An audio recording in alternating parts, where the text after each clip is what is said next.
Back. Today I'm going to be reading part 2, Atomic Habits, page 30 to 40. Last time I read, we left off at page 30. Right? And the last topic we were talking about was forget about goals and focus on systems instead. Right? I'll be streaming. This is the stream schedule today. I'll be streaming from now till 8:30, and then I'll be gone for the rest of the day. After that, gotta run some errands, so I'll be here till 8:30. I'll be reading Atomic Habits, page 30 to 40, and then after that, taking notes as well during that process. But also after that, I'll be playing Fortnite or any other game if my friends are online. But yeah, if not, if I'm soloing, I'm playing Fortnite. Best believe that. Anyway, let's get right into it. It says, this is where we left off. The first layer is changing your outcomes. This level is concerned with changing your results. Let me fix my screen right quick. The first layer is changing your outcomes. This level is concerned with changing your results, losing weight, publishing a book. May not be too far from the mic. Winning a championship. Most of the goals you set are associated with this level of change. The second layer is changing your process. This level is concerned with changing your habits and systems. Okay. Implementing a new routine at the gym, decluttering your desk for better workflow, developing a meditation practice. Most of the habits you build are associated with this level.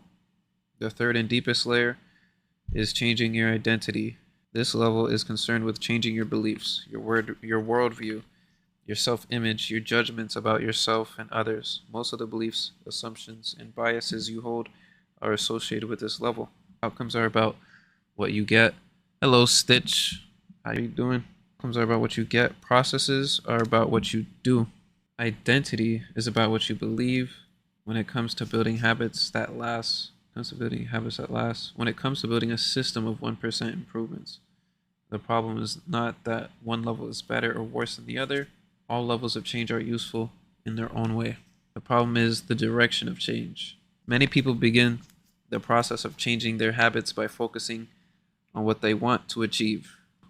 This leads us to outcome-based habits. The alternative is to build identity-based habits. With this approach, we start by focusing on who we wish to become. All right, I see. Many people begin. I'm gonna reread this one. Many people begin the process of changing their habits by focusing on what they want to achieve. Just chilling? Yes, sir. That's what I like to hear. Me too. I'm gonna read this book for a bit and then play Fortnite. Let's see here. This leads us to outcome-based habits. The alternative is to build identity-based habits. With this approach, we start by focusing on who we wish to become. I see. That's better. Build identity-based habits instead of outcome-based habits. Gotta take note of that because that drives purpose and everything else. This book is Atomic Habits by James Clear.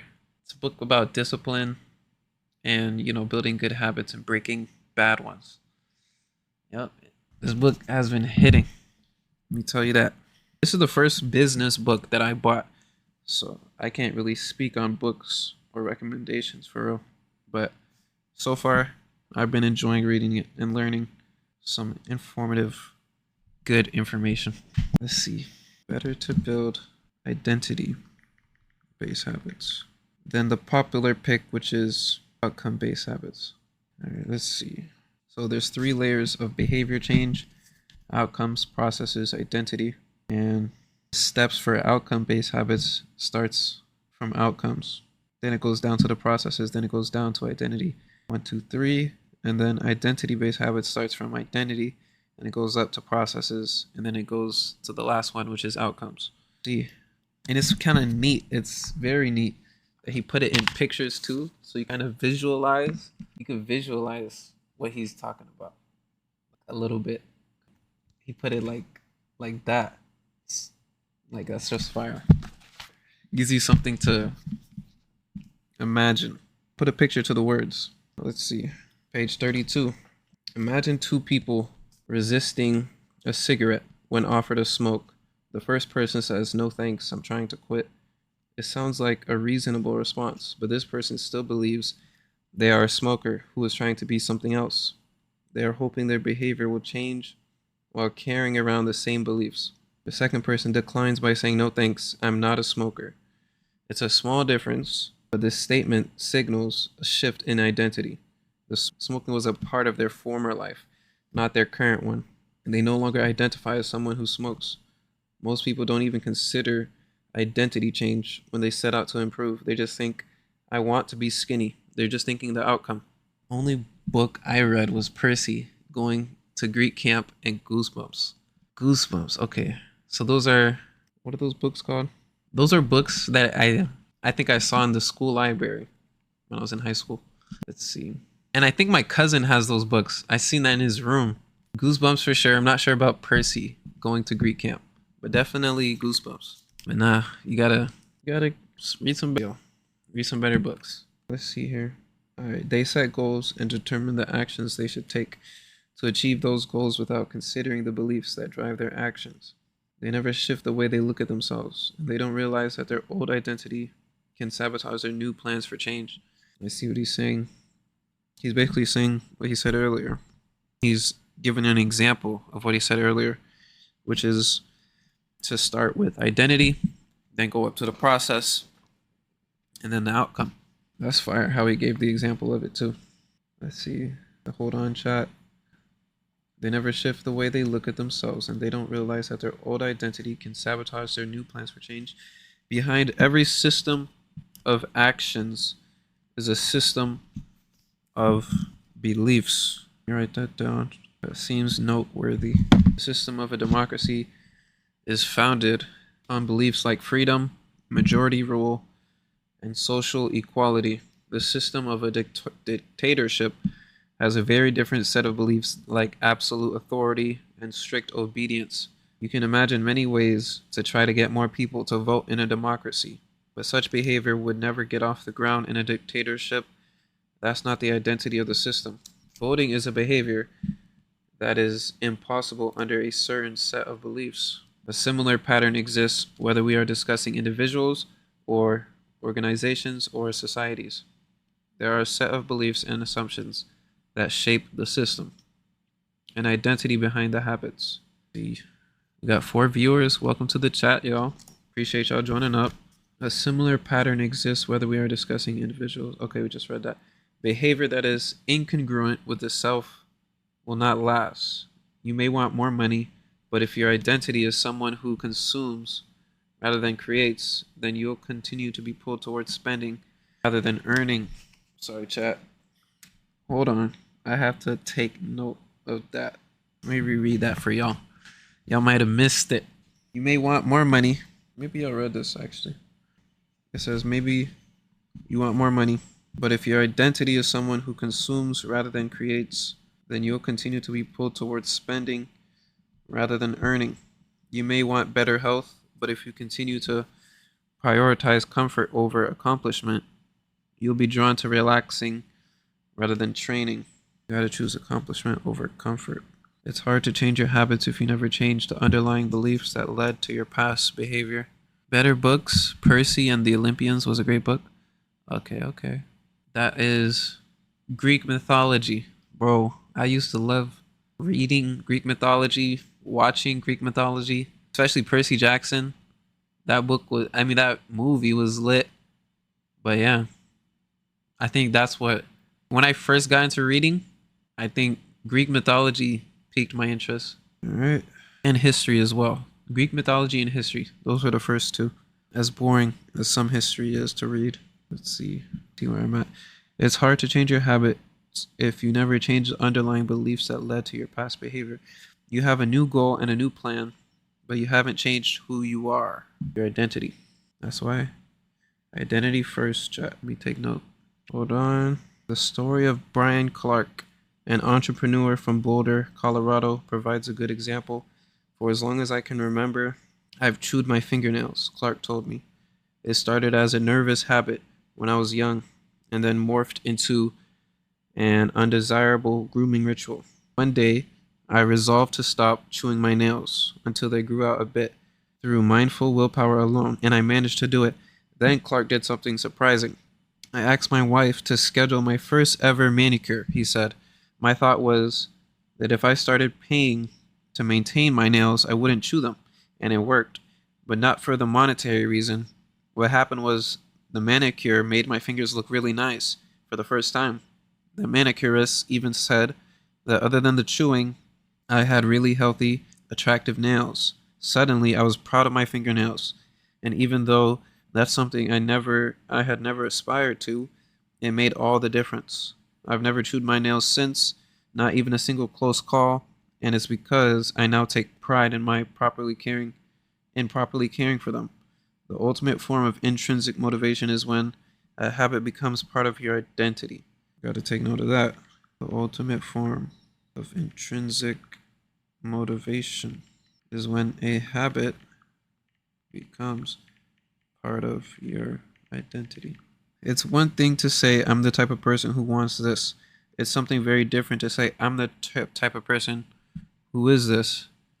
Only part of movie I was mad about is when Zeus's daughter became alive. And I watched the movie so long ago that I don't even remember what the heck happened.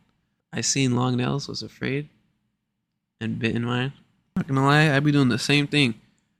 Because sometimes I don't know where the clippers, I don't even know where the clippers are. So I'm just be biting my nails sometimes. And it's a bad habit. Let's see.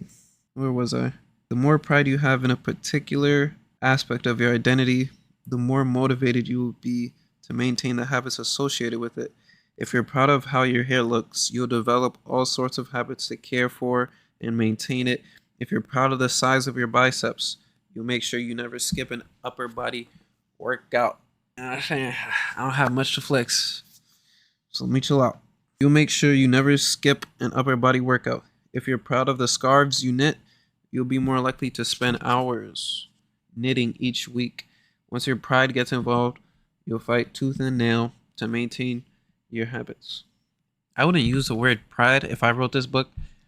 You know, I'd use, and being proud, I'd use being well pleased. I'd use definitely a different word, but aside from that, I get what he's saying. You'll fight tooth and nail to maintain your habits. True behavior change is identity change. You might start a habit because of your motivation, but the only reason you'll stick with one is that it becomes part of your identity. Anyone can convince themselves to visit the gym or eat healthy once or twice, but if you don't shift the belief behind the behavior, then it is hard to stick with long-term changes. Improvements are only temporary until they become a part of who you are. Gotta stay hydrated, chat. Alright. Improvements are only temporary until they become part of who you are. I feel like I already took note of that, but just because I see him kind of repeating himself here and that I agree with it, I'm gonna take note again. And if I see the duplicate in my notes when I overlook it later, when I review it, I'll edit it out. Now, where were we? You stick with the one that becomes a part. Anyone can convince themselves. Okay. The goal is not to read a book. The goal is to become a reader. Now he's showing examples of being a person who is identity. What was the name of it? Can't believe I forgot the name of it. Identity-based habit builder. The goal is not to read a book. The goal is to become a reader. The goal is not to run a marathon. The goal is to become a runner. The goal is not to learn an instrument. The goal is to become a musician. Your behaviors are usually a reflection of your identity. What you do is an indication of the type of person you believe that you are, either consciously or non-consciously. What did I just read? What you do is an indication of the type of person you believe that you are, either consciously or non-consciously. The goal is not to read a book. The goal is to become a reader. The goal is not to stream chat. The goal is to become a streamer. Research has shown that once a person believes in a particular aspect of their identity, they are more likely to act in alignment with that belief. For example, people who identified as being a voter were more likely to vote than those who simply claimed voting was an action they wanted to perform. Similarly, the person who incorporates exercise into their identity doesn't have to convince themselves to train. Doing the right thing is easy. After all, when your behavior and your identity are fully aligned, You are no longer pursuing behavior change. You are simply acting like the type of person you already believe yourself to be. Like all aspects of habit formation, this too is a double-edged sword. When working for you, identity change can be a powerful force for self-improvement. When working against you, though, identity change can be a curse. Once you have adopted an identity, it can be easy to let your allegiance to it impact your ability to change.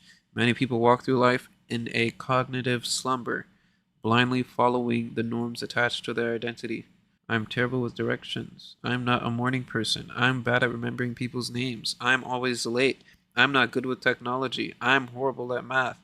And a thousand other variations. When you have repeated a story to yourself for years, it is easy to slide into these mental grooves and accept them as a fact. In time, you begin to resist certain actions because that's not who I am. This is internal pressure to maintain your self image and behave in a way that is consistent with your beliefs. You find whatever way you can to avoid contradicting yourself. The more deeply a thought or action is tied to your identity, the more difficult it is to change it. You can feel comfortable to believe what your culture believes, your group identity, or to do what upholds your self image, your personal identity, even if it's wrong. The biggest barrier to positive change at any level, individual, team, society, it is identity conflict. Good habits can make rational sense, but if they conflict, why am I struggling to say conflict? If they conflict with your identity, you will fail to put them into action. So if good habits conflict with your identity, you'll fail to put them into action. That's good to know. That's a potential roadblock to having and doing good habits. Good habits can face conflict if you will fail to put them in action. It's 8:16. Dang, time is flying by. I get off stream in 15 minutes. I'm on page 35. You may want better health, but if you continue. Okay, I think I took note of it. But I also want to take note of the examples that he gave. The goal is not to read a book. The goal is to become a reader. The goal is not to do streams or to stream. It's to become a streamer. I want to take note of that. I took note. Page 36. Depending on how fast or slow I read, I might have to skip Fortnite. Just read Atomic. And yeah, then I gotta go. On any given day, you may struggle with your habits because you're too busy or too tired or too overwhelmed or hundreds of other reasons over the long run. However, the real reason you fail to stick with habits is that your self-image gets in the way. This is why you can't get too attached to one version of your identity. Progress requires unlearning. Becoming the best version of yourself requires you to continuously edit your beliefs and to upgrade and expand your identity. This brings us to an important question. If your beliefs and worldview play such an important role in your behavior, where do they come from in the first place? How exactly is your identity formed? And how can you emphasize new aspects of your identity that serve you and gradually erase the pieces that hinder you? What was the question? Where do they come from in the first place? How exactly is your identity formed? And how can you emphasize new aspects of your identity that serve you and gradually erase the pieces that hinder you? Oh, I see. Then right after that, the two-step process to changing your identity. Time is flying. Let me write this down. There's a question and then there's a solution or the answer. The two-step process to changing your identity. All right. The teacher is teaching. Your identity emerges out of your habits. You are not born with preset beliefs. Every belief, including those about yourself, is learned and conditioned through experience. More precisely, your habits are how you embody your identity. When you make your bed each day, you embody the identity of an organized person. When you write each day, you embody the identity of a creative person. When you train each day, you embody the identity of an athletic person. The more you repeat a behavior, the more you reinforce the identity associated with that behavior. In fact, the word identity was originally derived from the Latin words assentitas, assentitas, which means being, and identitum, which means repeatedly. Your identity is literally your repeated beingness. Whatever your identity is right now, you only believe it because you have proof of it. If you go to church every Sunday for 20 years, you have evidence that you are religious. If you study biology for 1 hour every night, you have evidence that you are studious. If you go to the gym, even when it's snowing, you have evidence that you are committed to fitness. The more evidence you have for a belief, the more strongly you will believe it. For most of my early life, I didn't consider myself a writer. If you were to ask any of my high school teachers or college professors, they would tell you I was an average writer at best, certainly not a standout. When I began writing my writing career, I published a new article every Monday and Thursday for the first few years. As the evidence grew, so did my identity as a writer. I didn't start out as a writer, I became one through my habits. Of course, your habits are not only the actions that influence your identity, but by virtue of their frequency, they are usually the most important ones. Each experience in life modifies your self image, but it's unlikely you would consider yourself a soccer player because you kicked a ball once or an artist because you scribbled a picture. As you repeat these actions, however, the evidence accumulates and your self-image begins to change. The effect of one-off experiences tends to fade away while the effect of habits gets reinforced with time, which means your habits contribute most of the evidence that shapes your identity. In this way, the process of building habits is actually the process of becoming yourself. Be yourself. Be yourself. Be yourself. The process of building habits is actually the process of becoming yourself. Interesting. The process of building habits is actually the process of becoming yourself. The more you repeat a behavior, the more you reinforce the identity associated with that behavior. Okay. This is a gradual evolution. We do not change by snapping our fingers and deciding to become someone entirely new. We change it bit by bit, day by day, by habit. We are continually undergoing micro evolutions of the self. Godly. Bear with me, chat. I keep taking notes because I'm seeing some quality information. Each habit is like a suggestion. Hey, maybe this is who I am. If you finish a book, then perhaps you are the type of person who likes reading. If you go to the gym, then perhaps you are the type of person who likes exercise. If you practice playing the guitar, perhaps you are the type of person who likes music. Every action you take is a vote for the type of person you wish to become. Every action you take is a vote for the type of person you wish to become. No single instance will transform your beliefs, but as the votes build up, so does the evidence of your new identity. This is one reason why meaningful change does not require radical change. Small habits can make a meaningful difference by providing evidence of a new identity. If a change is meaningful, it is actually big. It actually is big. That's the paradox of making small improvements. Putting this all together, I'm on page 38. By putting this all together, where was I? Make a meaningful difference by providing evidence of a new identity. And if a change is meaningful, it is actually big.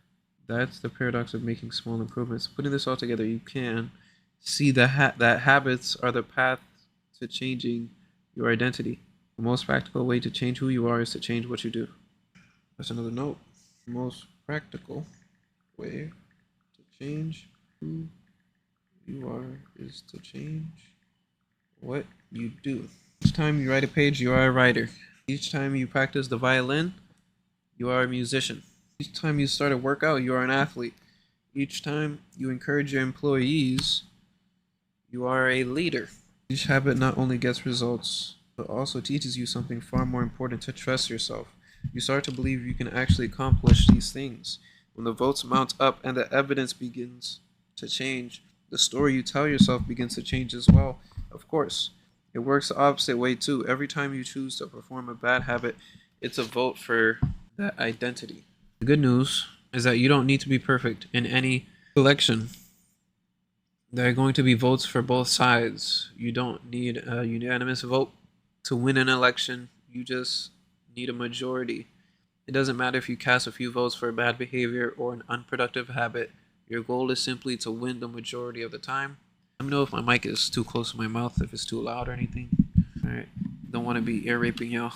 The goal is simply to win the majority of the time. New identities require new evidence. If you keep casting the same votes you've always cast, you're going to get the same results you've always had.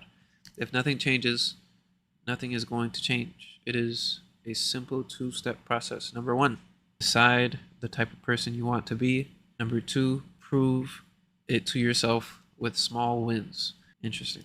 Decide the type of person you want to be. Prove to yourself with small wins. What was that called? The two-step process to changing your identity. Okay. Number 1, decide the type of person you want to be. Number 2, prove it to yourself with small wins. First, decide who you want to be. This holds at any level, as an individual, as a team, as a community, as a nation. What do you want to stand for? What are your principles and values? Who do you wish to become? These are big questions, and many people aren't sure where to begin, but they do know what kind of results they want. To get six-pack abs, or to feel less anxious, or to double their salary. That's fine. Start there and work backwards from the results you want to the type of person who could get those results. Ask yourself, who is the type of person that could get the outcome I want?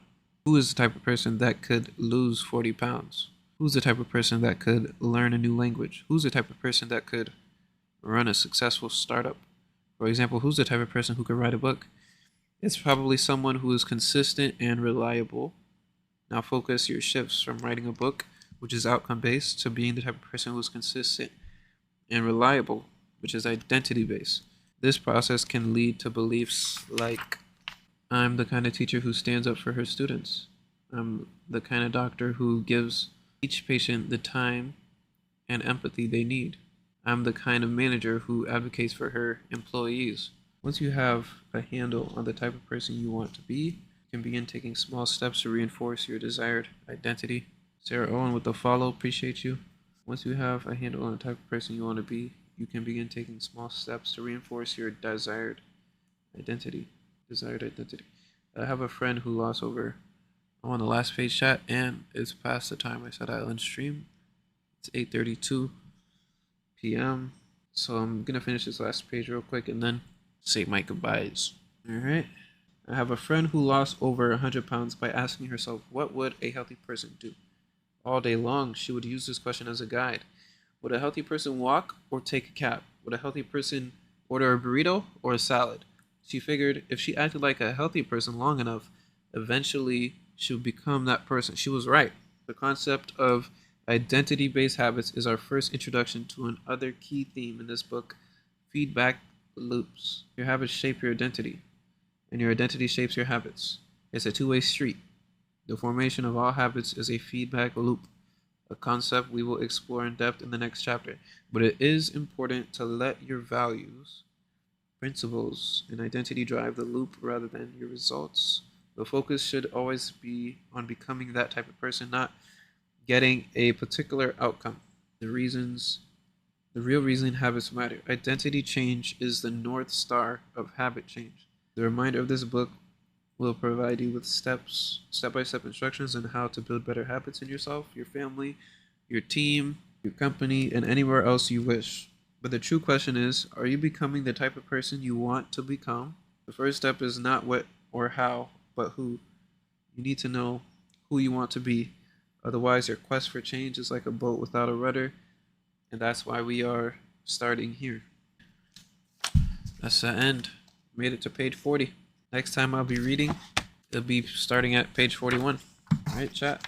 Hope you guys enjoyed this reading stream. I'll be ending stream. All right. Appreciate y'all joining up. Take care. Have a blessed one. Have a